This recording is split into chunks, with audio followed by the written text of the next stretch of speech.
Donc ce jour-là, je me rappelle moi comme si c'était hier, parce que on était ensemble, on avait dit on va manger des poulets au restaurant.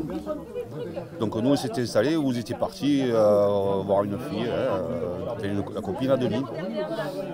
D'un coup on a vu arriver, je crois que c'est Bonnie qui est arrivée en pleurant. Vite, vite, il y a eu Serge et Denise ont eu un accident. Serge et Denise ont eu un accident. Bon, moi j'ai vu la jambe à Serge. Ah ouais, t'as vu? J'ai vu ta jambe. Bon, moi j'avais 16 ans à l'époque. Ça m'a fait drôle, quoi.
Le journal de 20h, David Pujadas. La santé, on évoque de plus en plus souvent la résistance aux antibiotiques. Les bactéries mutent, elles s'adaptent et les traitements sont donc moins efficaces. Eh bien, face à ce constat, des chercheurs et des médecins sont en train de réhabiliter la méthode qu'utilisaient nos aïeux avant la découverte de la pénicilline, inoculer des virus pour lutter contre les bactéries. Mais d'abord, cette histoire médicale qui illustre l'un des débats scientifiques du moment. Un habitant de Veden, dans le Vaucluse, a sauvé sa jambe de l'amputation grâce à des virus guérisseurs. Est-ce que vous connaissez la phagothérapie? Il s'agit d'utiliser les virus pour soigner des maladies. Alors ça paraît étonnant, mais c'est une technique utilisée bien avant l'invention des antibiotiques. Serge Fortuna aimerait oublier les souvenirs de l'infection chronique. Un staphylocoque doré ronge son tibia gauche. C'est à 19 ans qu'il contracte une maladie nosocomiale à la suite d'un accident de moto. ძლიერი ტკივილები ქონდა ფრანგი პაციენტი აცხადებს, რომ მის ძვალზე არსებული სტაფილოკოკი მიძინებულია და აქტიური აღარ არის. სერჟ ფორტუნა განკურნებასთან დაკავშირებით საქართველოზე დოკუმენტური ფილმის გადაღებასაც გეგმავს. Si aujourd'hui il marche, cela n'a pas toujours été le cas. En 37 ans, il a subi 39 opérations, en vain.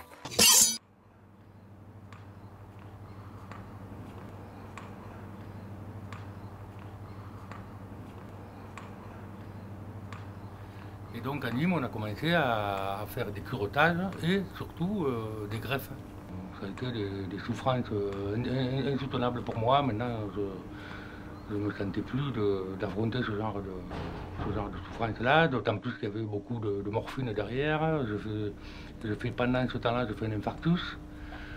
Je ne voyais plus le bout et la dernière solution qui m'a été proposée, c'était de tenter une greffe dorsale, c'est-à-dire on prenait un muscle du dos et on tentait de reboucher en force ce trou. Et là je refusais parce que c'était des mutilations qui dépassaient le cadre de ma jambe, quoi. Tant que ça restait localisé, j'ai accepté de tout tenter et je ne voulais plus dépasser ce stade-là. Et donc à ce moment-là, bien sûr, comme je souffrais énormément, j'ai demandé l'amputation. Voilà. Alors pour ça, il m'a fallu faire une lettre de motivation à tout le corps médical, assortie d'une consultation chez un psychiatre pour être certain que j'étais sain d'esprit. Et bon, j'étais accordé, quoi, donc j'étais prêt. Prêt ? Je me souviens encore de ce jour d'automne où tu es passé m'annoncer ta décision. La lassitude se lisait sur ton visage. Après un an de traitement soldé par un échec, tu as dit stop. On coupe et on n'en parle plus. À peine quelques mois se sont écoulés depuis ce jour, Et te voilà roulant vers l'aéroport pour accueillir un de ces rescapés, qui comme toi a pris un billet pour Tbilissi. Là-bas, les graines semées par Félix Derel ont continué à pousser et à sauver des vies. Là-bas, la phagothérapie n'est pas taboue. On la pratique même dans les hôpitaux. Il t'aura fallu 37 ans pour entendre parler de cette thérapie. 37 ans de silence du corps médical. 37 ans de mensonges par omission ou par ignorance. 37 ans. Pourquoi? Bonjour Patrick. Bonjour, ça va bien? Ça va? Ouais. Vous avez fait une fois de connaissance alors je vois. Ah ouais, on vient de faire connaissance. Salut. Vous avez vu le malade? Ça va Luc? Bien. Bien? Bien, je suis content. Bien mieux? Oui, oui. Ah, c'est super, ça me fait plaisir. C'est pas fermé, mais ça se ferme. Ah, alors, C'était trop gros, ça plaît, t'es grosse. Oui, je me rappelle les photos. Et... grosse et... Là, tu vas faire un bilan, là, maintenant, non? Ici en France. Il faudra que je me fasse. Essaye de voir avec le médecin traitant qui te fasse refaire un bilan complet, un bilan sanguin, pour voir qu'est-ce qu'il trouve ici, quoi. Mais là, tu as ramené des pansements encore? Oui, j'en ai. Des phages? Des phages, toujours pour continuer les pansements et un traitement aussi? Ouais. Là, il faut le faire bien comme il faut, continuer. Oui. La pommade aussi? Oui, la pommade. La crème, c'est la crème de phage. La crème de phage, c'est mamie. Ah ouais? Docteur, technique. Heureusement que dans ce brouhaha de silence, une voix arrive à se faire entendre. Difficilement, bien sûr, mais elle est là. Et grâce à elle, la phagothérapie en France n'a pas été oubliée. Son combat, qui dure depuis des années, t'a amené contre son gré jusqu'aux rives de la rivière Koura pour t'y faire soigner. En fait, vous êtes un peu pareils tous les deux. Un peu rebelle, un peu altruiste, mais surtout déterminé à faire avancer les choses, pour que demain, la phagothérapie continue à sauver des vies.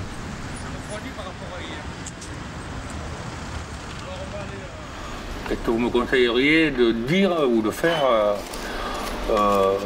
vis-à-vis de ces gens-là qui sollicitent, qui me demandent comment je fais, comment je procédais, qui j'ai rencontré, combien ça m'a coûté, toutes ces questions pratiques, qu'est-ce que je dois dire à ces gens-là? Est-ce que vous me conseilleriez ou me déconseilleriez de faire? Non, moi je ne vous les conseillerais pas. Je pense que vous avez raison de faire bénéficier de votre expérience un certain nombre de personnes s'ils sont susceptibles de se déplacer et de se faire soigner de cette manière-là, avec un certain nombre de précautions initiales à prendre quand même. Je pense qu'il serait intéressant pour eux d'avoir un bilan complet médical par des spécialistes en infectiologie ou en orthopédie pour s'assurer de l'état initial. Et de faire un suivi post-traitement à Tbilissi. Mais je crois que moi, le conseil, enfin si toutefois j'ai un conseil à vous donner, c'est de continuer de cette manière-là, c'est-à-dire que permettre aux gens qui de toute façon partiront, et s'ils partent, ils partiraient, j'irais, dans des conditions tout à fait improvisées, qui à mon avis pourraient être préjudiciables, c'est-à-dire partir sans savoir où ils vont, à l'aveuglette, sans savoir où ils vont, s'adresser à qui ils vont s'adresser. Ils peuvent très bien là-bas, c'est pas quand même un pays absolument sécurisé à 100%, ils peuvent très bien tomber sur des gens, comme dans tous ces cas-là, sur des escrocs, des gens qui vont profiter, et plus on verra arriver là-bas des Occidentaux, parce qu'il n'y a pas que les Français qui partent là-bas, d'autres pays qui partent là-bas, voilà. Il y a d'autres nationalités. Quand en Géorgie, on va se rendre compte qu'il y a des gens qui viennent, on est capable de les faire entrer dans des filières pour leur soutirer de l'argent. Tout a un prix. Mais une jambe, quel est son prix? Quelle valeur peut-on donner à sa vie? À quel cours se négocie la souffrance? Drôle de question quand on y pense. Je ne me les suis jamais posées. Salut. Oui, à la nôtre. Et à la vôtre. Vous le voyez, c'est un moment. À partir d'une certaine heure, on s'en fout de la santé. Là, la nuit, elle tombe, c'est bon. Santé en deux mots. Ah oui.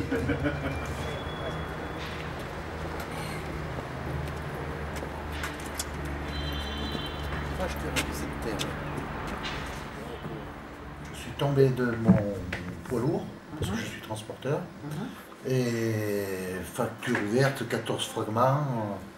Donc on m'a fait une première opération, on m'a mis un fixateur externe, 3 broches dans le calcanéum et 3 broches dans le tibia. J'ai eu un premier staphylocoque dans le calcanéum, Qui a été traité à l'hôpital d'Albi ou... C'était staphylocoque doré. Oui.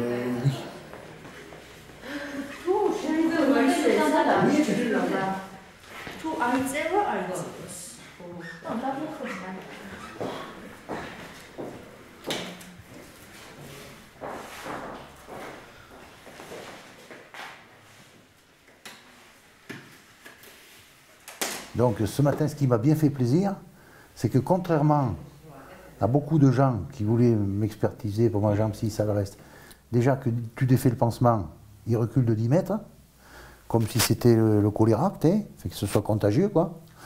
Alors que je peux témoigner que je partage mon lit avec mon épouse depuis 25 ans, et ça fait 13 ans, donc elle dort avec un mec infecté par le staphylo. Et qu'elle n'a jamais rien attrapé. Là.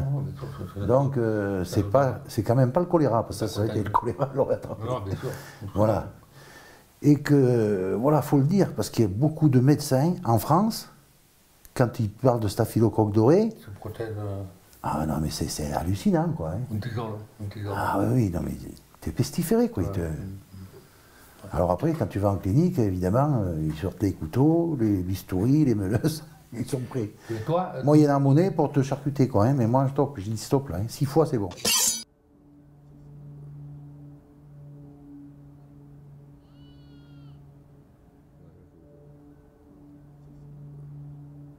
Six fois, c'est bon.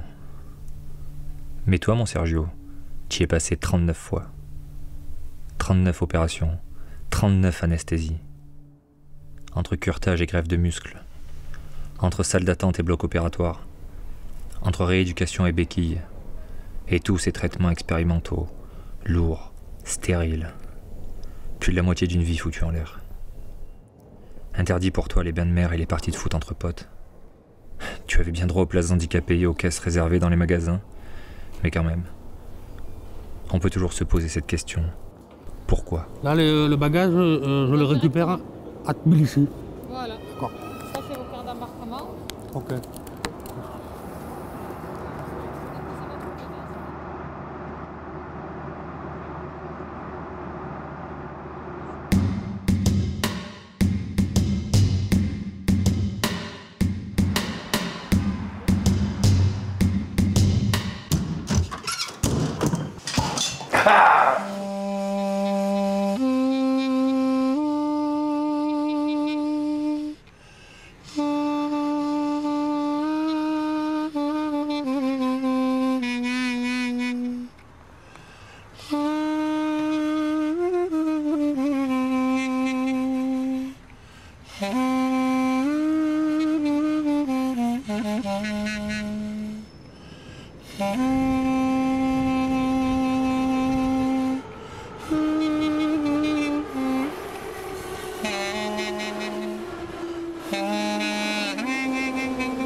Combien seraient partis seuls en Géorgie? Un de ces pays de l'ex-URSS où il y a encore quelques années, les chars russes faisaient parler la poudre.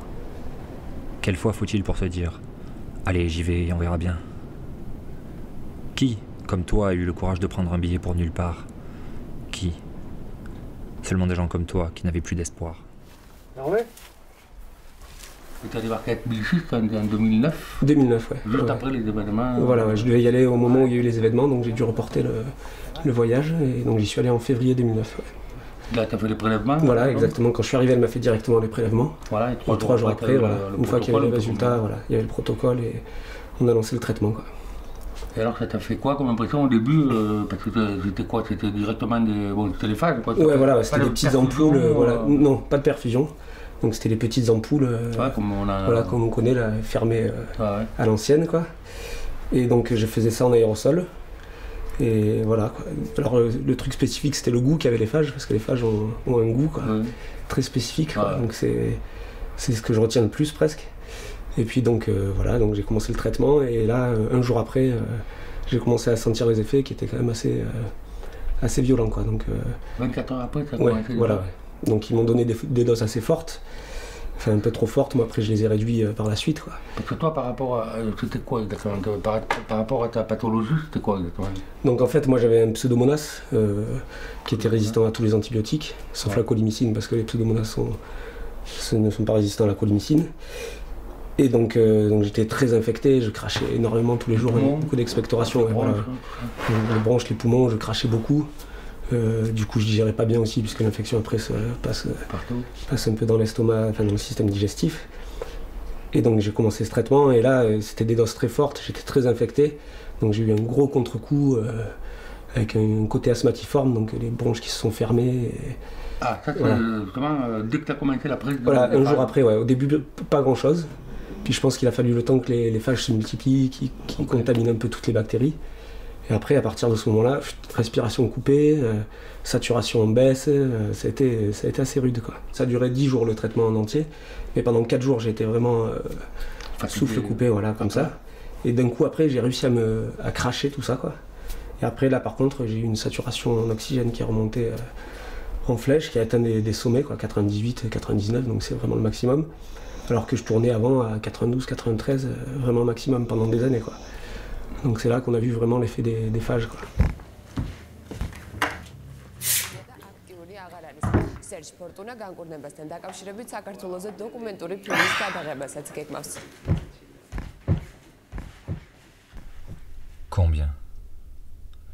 Combien de kilomètres parcourus pour ce breuvage immonde? Où le chercher? Comment le trouver? Et à qui s'adresser quand on ne parle pas la langue? Est-ce que ça va marcher? Combien ça va coûter? Toutes ces questions, te les ai-tu posées?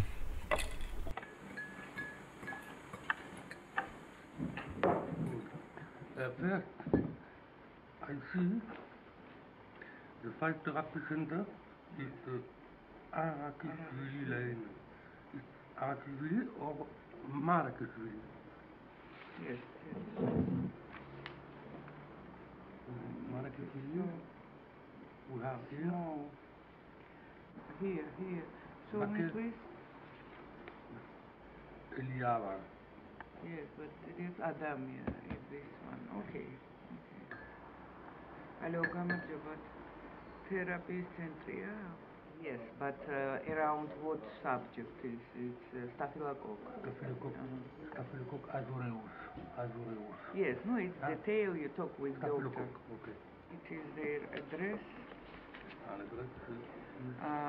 And no doctor who speaks French, but he said that you can came.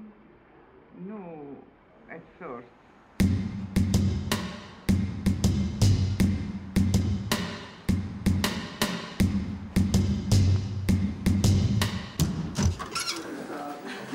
Not difficult to find us. No. Okay. Bonjour. Tu es arrivé le 12 novembre. ნომამ ძირითადად ესე იგი დიაგნოზი იყო შემოხორცებელი ჭრილობა ოსტეომიელიტი. Ostéomyélite, c'était le nom de ta diagnose.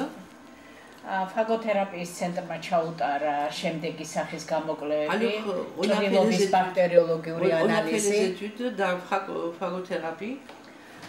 ასევე იმუნოლოგიური სტატუსი სისხლის შვატის საშუალებით იქნა On a დადგენილი. fait le statut immunologique d'après ton sang. პირველი შემთხვევაში ამოითესა უხვის ზრდით სტაფილოკოკი და ნაწლავის ჭხირი. Alors on a vu une grande quantité de virus de staphylocoque. And Escherichia coli. Escherichia coli. E. coli. ასევე საშუალო ზრდით ფაგები აღმოჩნდა საკმაოდ აქტიური. Les phages étaient très actives.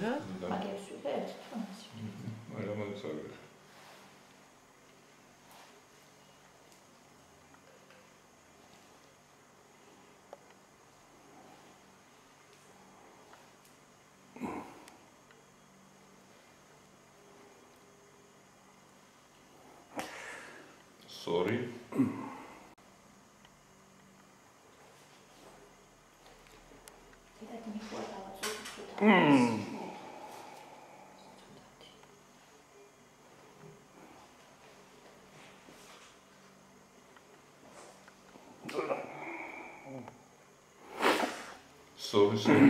Sorry. I must clean.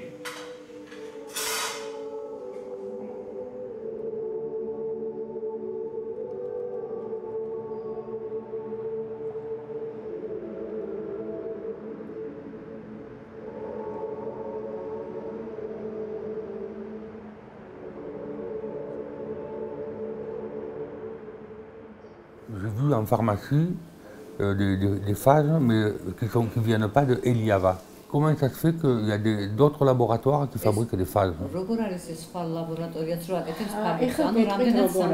საერთოდ რა ხდება პრინციპში ელიავას ინსტიტუტი იყო ერთი კომპლექსი მთლიანად, რომელიც ამზადებდა ამ ფაგებს. 95 წელში მოხდა პრივატიზაცია, ანუ წარმოება გაიყიან, ეს ინსტიტუტის კომპანიები არ არის.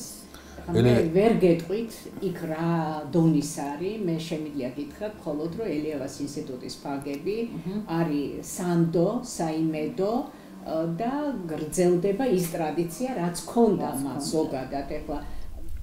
Tbilissi. Il y a encore un an, tu ne connaissais même pas le nom. La Géorgie. Tu n'aurais pas su la trouver sur une carte. Et pourtant ton salut était là, au pied du Caucase. Depuis près d'un siècle, il n'attendait que toi. Au bout de 37 ans, enfin, tu y es arrivé.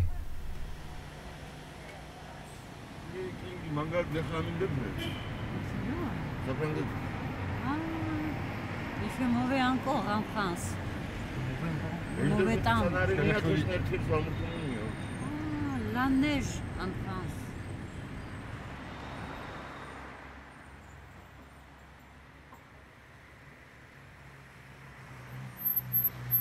Nous avons beaucoup de microbes dans les organismes, dans le corps, n'est-ce pas?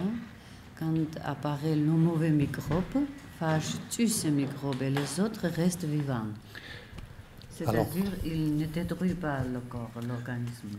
Alors, à partir de ça, pourquoi on continue à soigner des gens qui ont le staphylocoque avec des antibiotiques et encore plus en Géorgie? იმიტომ რომ როდესაც გაჩნდა ეს ანტიბიოტიკები, მათი გამოყენება იყო ადვილი. Parce que utiliser les antibiotiques c'est très facile. დაუნიშნა ანტიბიოტიკს და ის კლავს ყველა ბაქტერიას, მათ შორის ცუცს. Oui. Le médecin donne antibiotiques et il tue tous les microbes.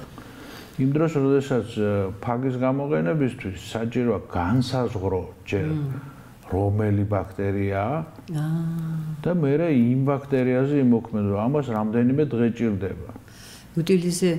Pour utiliser les phages, il faut d'abord connaître c'est quel microbe. Oui. Il faut faire les recherches. C'est quel microbe qui est mauvaise? Oui, mais Eliava sait le faire, ça. Oui. Donc pourquoi Parce que les médecins cherchent la route facile. Il a répondu. Oui, qui me dit from Marte, vous avez dit. C'est pourquoi on utilise les antibiotiques. Les médecins ne veulent pas faire les recherches.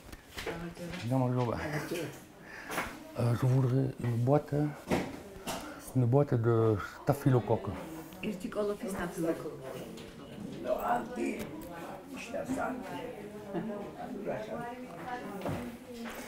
C'est pour le petit déjeuner. 15 lari. Ça fait 7,50 €. ბაქტერიების მიმართ ფაგის როგორც უპირატესობა ისე მინუსი არის, რომ ის არის ძალიან სპეციფიური. Les phages sont très très spécifiques. როდესაც ბაქტერიოფაგი კლავს მხოლოდ იმ ერთ მიკრობს, რომლის მიმართაც ის არის აქტიური. მაგალითად, სტაფილოკოკის ბაქტერიოფაგი კლავს მხოლოდ სტაფილოკოკს და სხვას არაწერს. Phage tue seulement ces microbes qui est mauvais. par exemple, anti-staphylocoque les phages, n'est-ce pas? Il tue seulement staphylo, pas les autres. Bon, vous regardez pas la caméra, voilà, et on va discuter. Tu me dis. C'est bon. Alors, je pars. Ah bah si, il faut le montrer. Hein. Non, mais si ça vous dérange pas.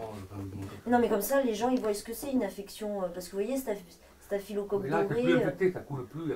Oui, non, mais on voit quand même que c'était... Pour faire ça, il a fallu qu'on m'enlève voilà, tout le mollet. 39 opérations, là, on voit vraiment ce que c'est, quoi. Je suis désolée. Enfin, non, mais vous comprenez, c'est qu'on fait de l'image. Quand on m'appelait, voilà, tout est refermé, ça coule plus, j'ai cette petite croûte qui est là devant, donc qui devrait partir. Il n'y a plus de suturation.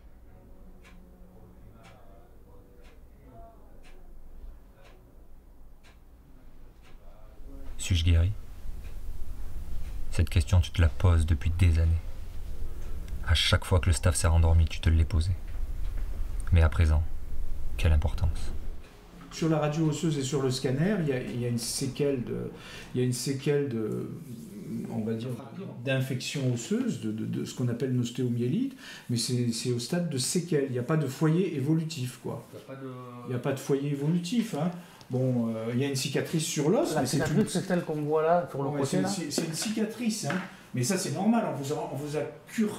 On a curé l'os plusieurs fois, donc il manque de l'os, hein, forcément. C'est uniquement cicatriciel.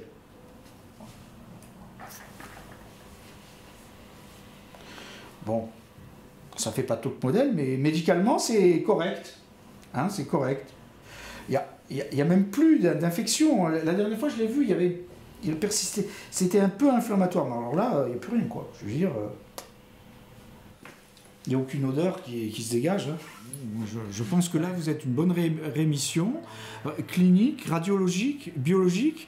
Et puis un moral d'enfer, quoi. C'est déjà ça. Et ça, c'est beaucoup, ça fait 50%. Beaucoup de peine. Voilà. Aussi un peu, Bon, après, il ne s'agit pas de lutter contre l'antibiothérapie, mais ça peut... Il n'est pas question de ça. C'est quelque chose qui peut arriver en complément dans certaines circonstances, et je pense en particulier aux infections urinaires récidivantes, aux otites un peu chroniques, toutes ces infections dans les cavités dans lesquelles on peut finalement injecter des bactériophages. Les antibiotiques, on peut dire que tu les connais. Ils t'ont bien soulagé par le passé. Mais alors pourquoi ne fonctionnent-ils plus aujourd'hui? Qu'est-ce qui a changé? Bonjour madame, je voudrais rencontrer le docteur Rava, s'il vous plaît. Il a fallu attendre l'arrivée des bactéries multirésistantes pour savoir que les antibiotiques c'était quelque chose de très précieux et qu'il fallait le galvauder. N'importe qui a le droit de prescrire des antibiotiques. Moi je pense que c'est une erreur. Je pense qu'il faudrait réserver l'antibiothérapie aux gens qui ont validé une certaine connaissance de leur utilisation. Je vais vous donner un exemple. Il y a quelques années, on a eu un enfant brûlé, de 5 ans, qui s'était brûlé dans un camping avec un liquide chaud. Il était danois. Et les parents ont dit, on voudrait rentrer à Copenhague. Pas de problème, on téléphone à Copenhague et le centre des brûlés de Copenhague nous dit, on ne le prendra que s'il reste 15 jours en quarantaine, parce qu'il vient d'un pays d'Europe du Sud, voilà. Ah, et ils ont un taux de résistance au Danemark du staphylocoque qui est 30 fois inférieur à celui de la France, parce que les antibiotiques sont d'utilisation extrêmement réglementée. C'est pour ça qu'ils ont pu préserver leurs bactéries des résistances aux antibiotiques.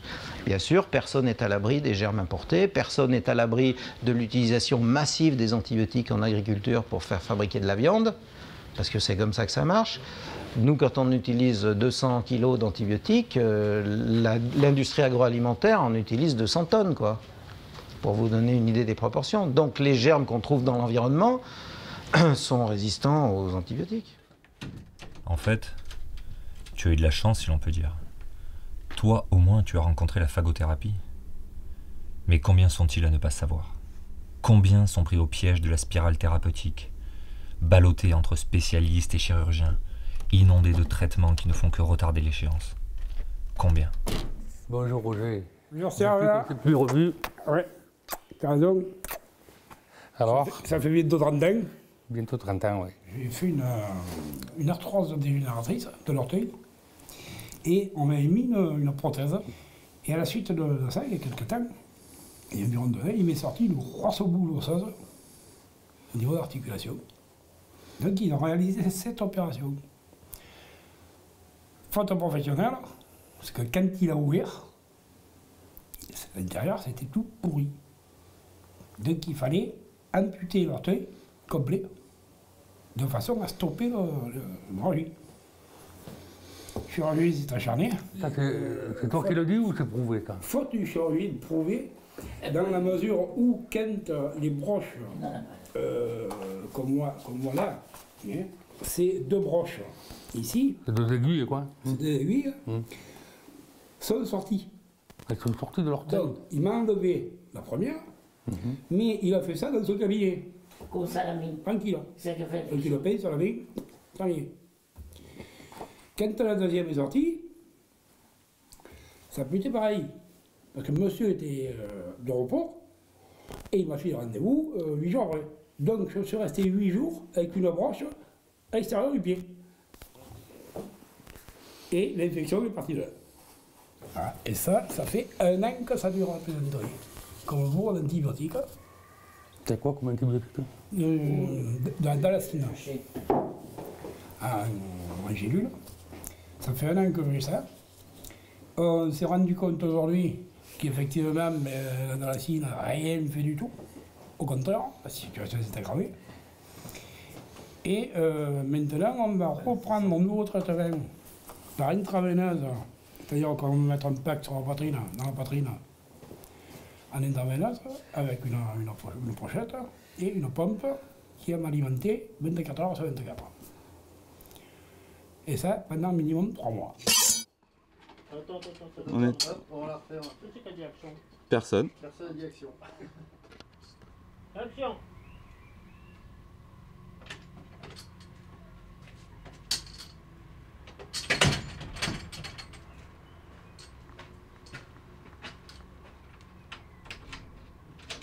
Avec la main droite, non? Il faut, ouais, en fait, c'est la tenir un peu plus bas, ouais, voilà. Ouais, c'est parfait. C'est en fait, c'est ta main, elle est à hauteur de, voilà, là, voilà, comme ça, c'est bien, ouais.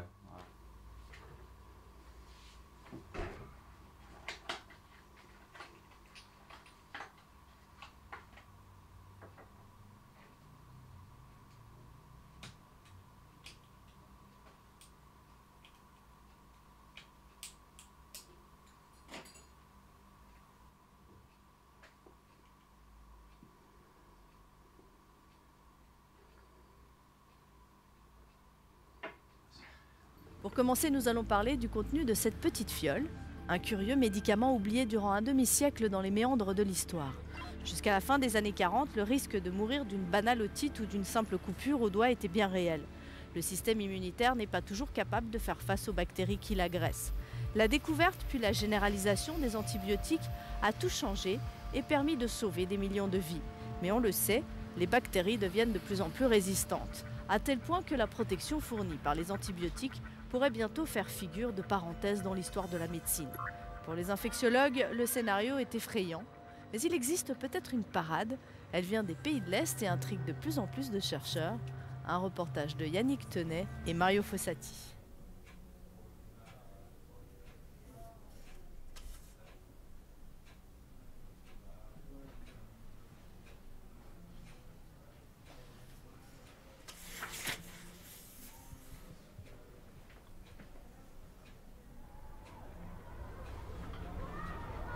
Sachez une chose, c'est que, bon, mis à part les infections graves qui peuvent nécessiter des réintroductions peut-être quotidiennes de bactériophages, on pourrait estimer que sur une infection moins étendue, il suffirait en fait d'un traitement, puisqu'en fait il s'agit là, et je pense que c'est un gros avantage par rapport aux antibiotiques, c'est que les bactériophages, moi je les appelle intelligent.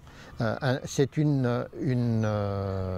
antibiothérapie en fait intelligente dans la mesure où le bactériophage est très spécifique de la bactérie que l'on cherche à traiter, que d'autre part il se multiplie in vitro.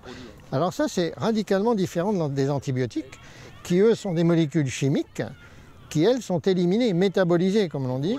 Il faut les renouveler en permanence parce qu'il y a des cycles et c'est détruit et éliminé par l'organisme. Tandis que là ça se multiplie, et voilà. Et une fois que l'infection est maîtrisée, le bactériophage est éliminé Et il retourne à la nature, c'est-à-dire il retourne d'où il vient, en quelque sorte. Et je crois qu'en cela, c'est vraiment un médicament intelligent, en fait. Et c'est vraiment, je pense, le gros point fort des bactériophages. Le bactériophage, c'est ce qui tue le plus vite des bactéries. Ça va plus vite que les antibiotiques. Une bactérie se reproduit à peu près en 1 heure à 2 heures. Le bactériophage fait son cycle en 30 minutes. Quand un bactériophage rentre dans une bactérie, il se reproduit, il se photocopie entre 50 et 100 exemplaires, et chacun de ces 50 et 100 exemplaires va affecter une bactérie, et ça en moins de 30 minutes.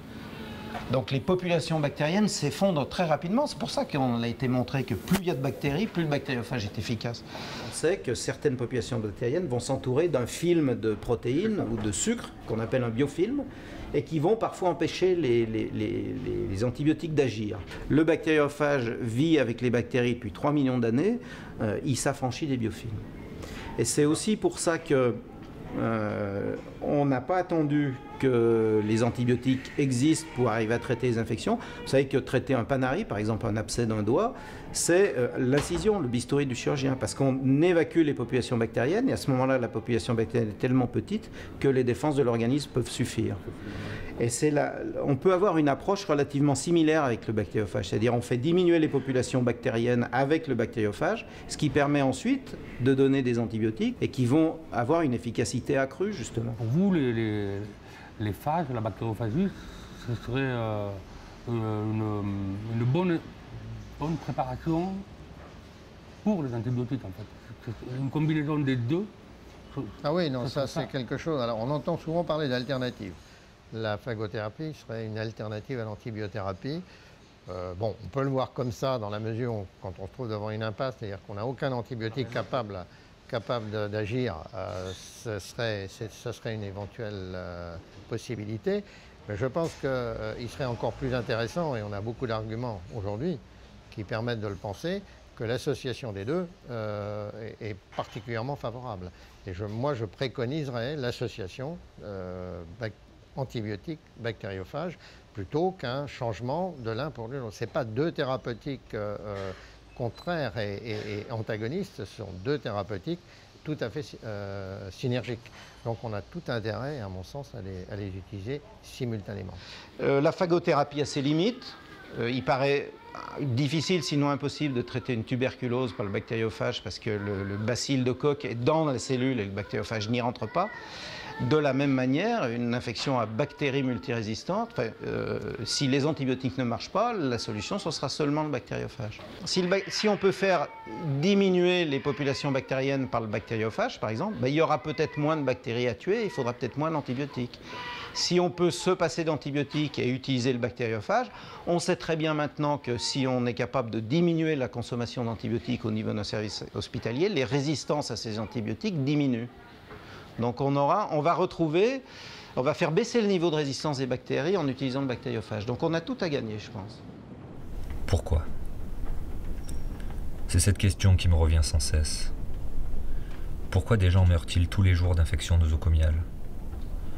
Pourquoi coupe-t-on des jambes alors que les phages ont pu sauver la tienne?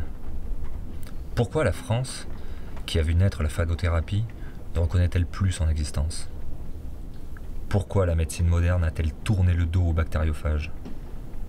Pourquoi doit-on faire des milliers de kilomètres pour se faire soigner? Pourquoi dois-tu te battre pour que d'autres comme toi puissent retrouver l'espoir? Pourquoi as-tu l'impression de t'enfoncer dans les entrailles du mensonge? Pourquoi?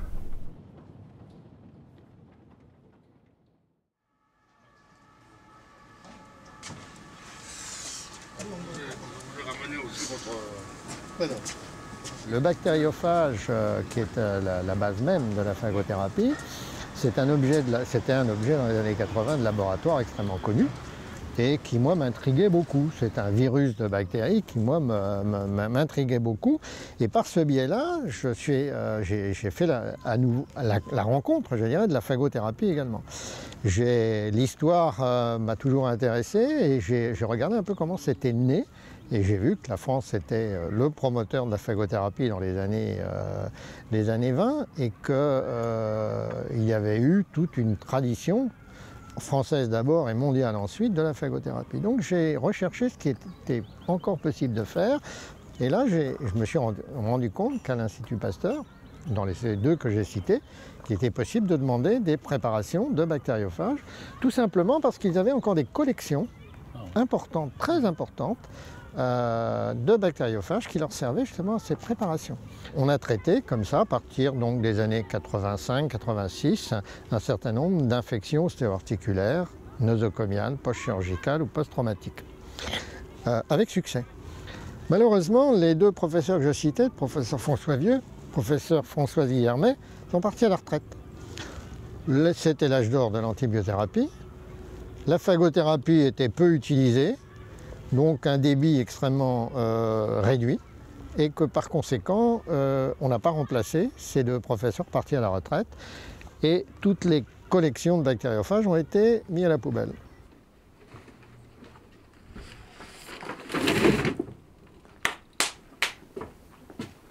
Et quand vous êtes parti en Géorgie, là, c'était le dernier chance. Quand on a réussi de trouver quelque chose, c'est pour ça que j'ai pas réfléchi 4 minutes, quoi. À partir du moment où j'avais l'argent pour le faire, ben voilà, peu importe où je me trouvais, de toute façon, je n'avais pas d'autre alternative. Il fallait que je fasse confiance, quoi. Ben bon, j'avais confiance quand même parce que j'avais vu le docteur Blanchet, je m'étais quand même beaucoup informé, je retrouve la biologiste là-bas, je me dis, bon, je suis quand même pas n'importe où, quoi. Alors il faut y aller, il ne faut pas hésiter, quoi. Il faut le faire. Merci. Voilà. Merci beaucoup.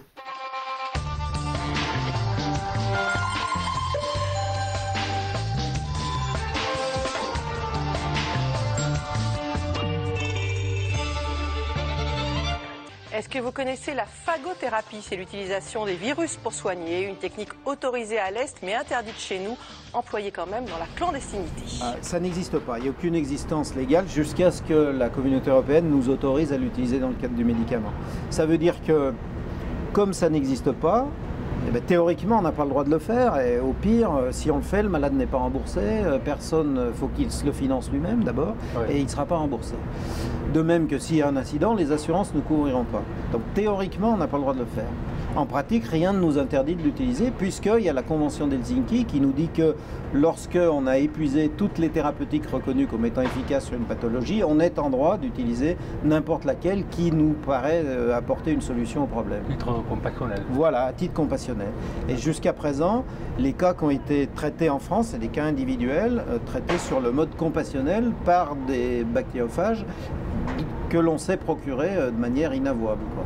Ouais, en gros. Parce que le grand problème qui se pose quand on vient me prendre contact, et j'ai des médecins, des patients de France entière, même d'Europe entière, qui me demandent comment faire. Alors c'est facile, c'est relativement facile, à condition de prendre un certain nombre de précautions. Mais par contre, il faut avoir des bactériophages thérapeutiques. Et comme il en existe dans certains pays, comme la Russie ou la Géorgie, mon apport aujourd'hui, c'est d'aller me fournir dans ces pays-là, que ce soit en Russie ou que ce soit en Géorgie, pour les mettre à disposition des patients. Alors ça, c'est fait de manière tout à fait illicite, hein, dans la mesure où une importation d'un traitement doit, avec des produits d'origine étrangère, se faire selon des règles bien établies par la réglementation des douanes, par la réglementation du ministère de la Santé. Le Code de la Santé régit tout ça. Et que, bien entendu, si je demandais à la Santé, au ministère de la Santé, si je peux faire ce genre de traitement, on commencerait par me dire que non. Donc je le fais de manière tout à fait illégale, c'est-à-dire que je ne demande pas l'autorisation. C'est la meilleure solution. Le fait de ramener ça de Géorgie, bon, ben, normalement, ça devrait pas... Ça devrait être... Alors, réglementé, quoi. Alors, c'est monsieur Jacqueson Hervé. Voilà, ben donc maintenant tu sais comment tu pourras te procurer les phages, il n'y a plus qu'à les commander. Super. Mais dis-moi, justement, tu te soignes plus qu'avec ça maintenant ou... Alors là, disons que depuis le mois de novembre, j'ai eu des gros soucis à cause d'antibiotiques pour lutter contre une aspergillose. Et donc j'ai eu une bradycardie, donc le cœur qui a ralenti énormément, donc je me suis retrouvé à 35 battements par minute, ce qui est très très peu. Et donc depuis j'ai arrêté les antibiotiques, puisque c'était dû à une interaction médicamenteuse de 2 antibiotiques, l'azithromycine et le sporanox. Voilà, donc suite à ça, j'ai arrêté tous les antibiotiques et depuis le mois de novembre, je me traite que par phage pour l'instant. Que par phage. Tu n'as parlé à personne, c'est toi qui as pris la décision. C'est moi qui ai pris la décision, ouais. Et ton frère, il surveille? Et mon frère est au courant, il ne surveille pas puisque... voilà, puis finalement, moi ça fait quand même 30 ans que j'ai cette maladie, donc tu la connais bien. Voilà, je la gère quand même un peu tout seul, on va dire. Mais voilà, pour l'instant j'ai pris la décision d'arrêter les antibiotiques et de me traiter que par phage. C'est pas définitif. Ouais. Et pour l'instant c'est ce que je fais, ça se passe très bien pour l'instant.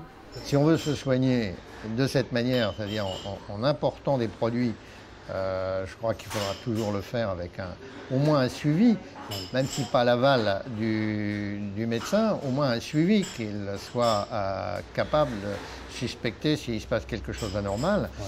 Mais j'insiste surtout sur le fait qu'il y a quand même une réglementation douanière, et que ces réglementations douanières, on aurait tout intérêt quand même à la respecter. Alors je sais que moi je ne vais pas respecter, tout simplement parce que les produits qu'on a utilisés en France ont été des produits importés sans déclaration, ce qui est tout à fait illégal, même si je le dis partout, c'est tout à fait légal.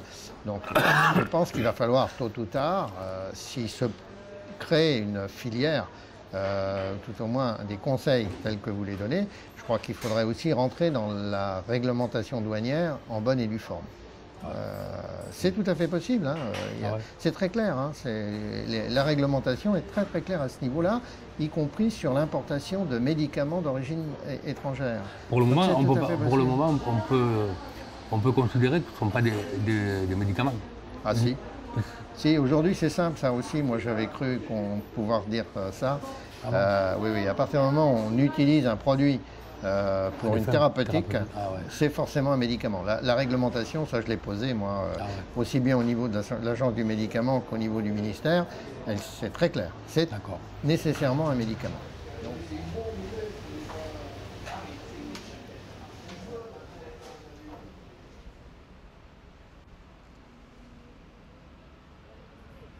La phagothérapie, ça marche. C'est un fait. Alors quand va-t-on lui donner sa place ? Qui va faire bouger les choses ? Toi, bien sûr, mais pas tout seul. Donc, moi, j'avais une question à vous poser. Est-ce que, où en est-on aujourd'hui par rapport à ça, quoi ? Est-ce que vous avez des nouvelles par rapport à la législation? Est-ce que vous pensez que la phagothérapie va pouvoir être reconnue ici en France, quoi ? C'est principalement ça ma question, quoi. Bah écoutez, moi quand j'ai été au courant de cette phagothérapie, ça m'a assez passionnée parce que effectivement, ce sont des virus qu'on trouve dans la nature, donc on est confronté à ça. À l'époque, en France, on était assez leader, et puis on l'a complètement abandonné à cause des antibiotiques où les laboratoires trouvaient des nouvelles molécules. Et là, quand j'ai regardé les chiffres, il y a plus de morts dues aux résistances aux antibiotiques que des morts du sida. Donc c'est un vrai problème sanitaire sur ces infections qui touchent souvent les articulations ou d'autres endroits. On voit apparaître maintenant des bactéries multirésistantes aux antibiotiques, parfois même totalement résistantes aux antibiotiques, et on se trouve totalement démunis et dans une impasse thérapeutique.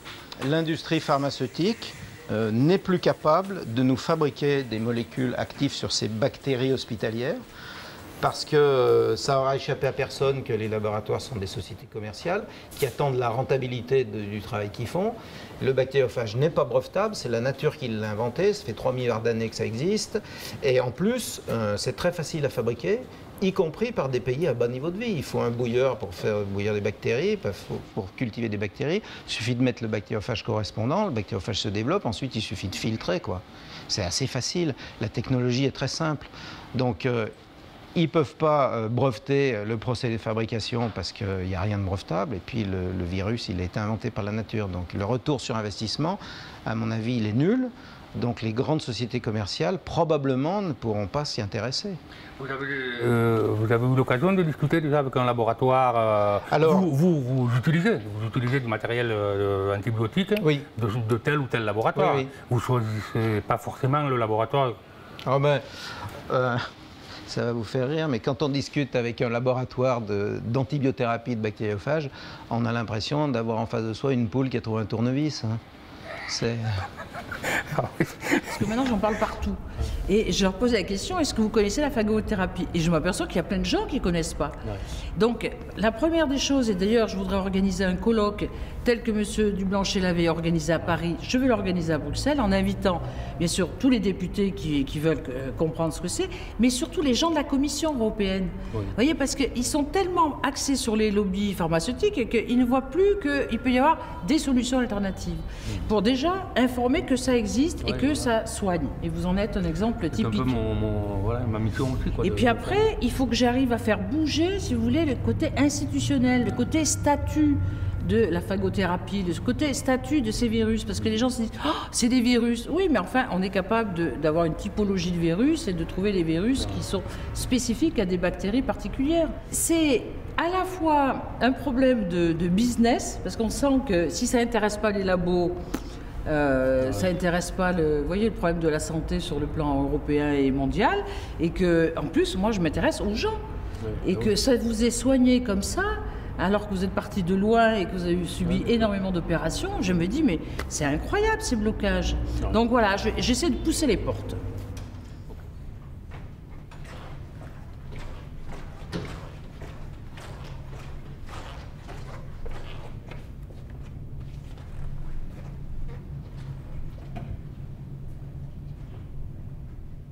Veritydex Pharma, aujourd'hui, dans le domaine de la phagothérapie, c'est quoi? On fabrique, on invente, Alors, c'est une société de 8 personnes aujourd'hui qui développe des cocktails de bactériophages destinés au traitement d'infections bactériennes résistantes aux antibiotiques.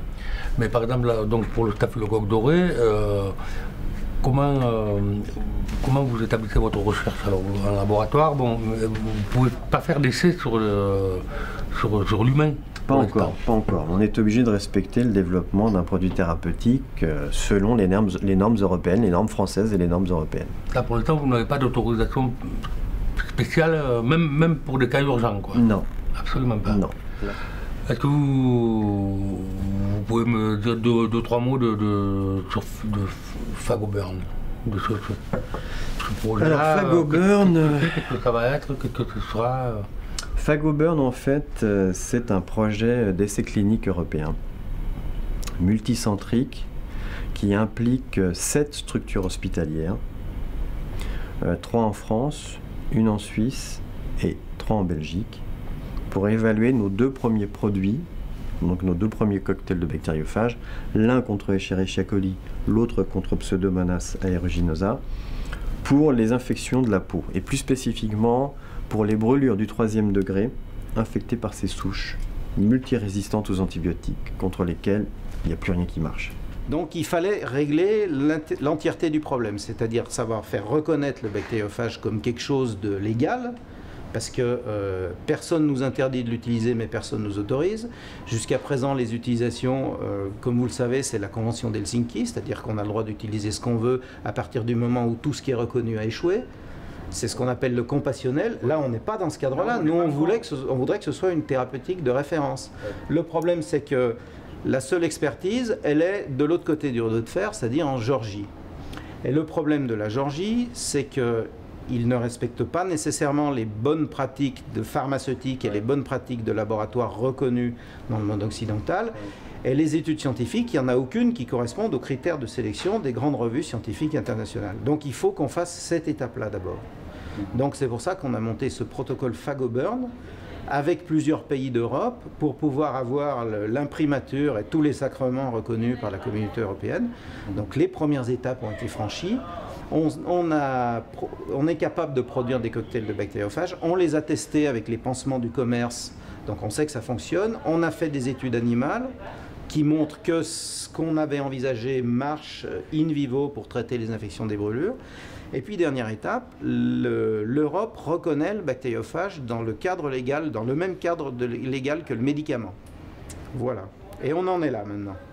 C'est-à-dire qu'on pense démarrer chez l'homme en avril 2014, et dans l'intervalle, il faut qu'on affine notre protocole, il faut qu'on mette en place la phase de bioproduction des bactériophages. Les cocktails ont été fabriqués par la société avec laquelle on travaille. Maintenant, il faut les produire en série, ça va être fait. Et puis après, on sera prêt à démarrer.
Chose a une fin.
Je discutais l'autre jour avec un de mes collègues pour lui faire comprendre ce que c'était que le bactériophage. Je lui dis, imaginez que vous ayez des pucerons sur vos rosiers, il y a deux moyens, soit vous utilisez les produits chimiques, des pesticides, les antibiotiques, soit vous utilisez les larves de coccinelle, le bactériophage.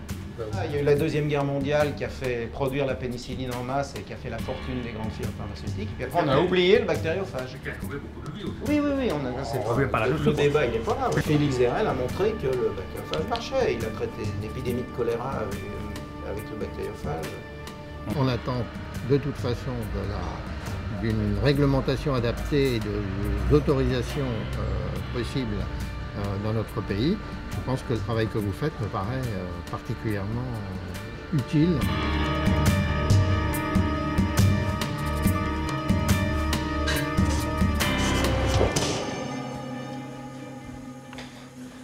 Allez, là maintenant on est tranquille. Oh, combien vous avez fait piment, Serge? J'aime un peu le piment comme ça, pardon. Ah, vous aimez? Ah oui, moi j'aime le piment. Vous aussi? C'est très peu, pas beaucoup.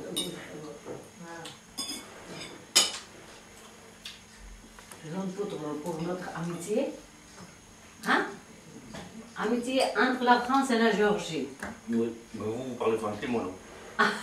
Moi je ne parle pas géorgien. Entre Serge et Mzia. Entre Serge, Murat et Mzia. Que notre amitié dure toujours, n'est-ce pas? Oui, le plus longtemps possible. Le plus longtemps. C'est bon? C'est la première fois que je bois du cognac.